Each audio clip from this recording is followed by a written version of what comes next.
আমি তো ভিডিও দিতে আমি লাগাইছি কবরের শটটা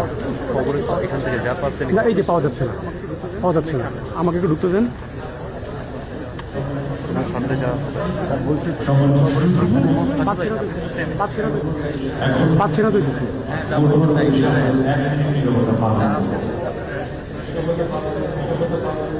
নিরাপত্তা পালনের পর আমরা দাফন কার্যক্রম সম্পন্ন করব।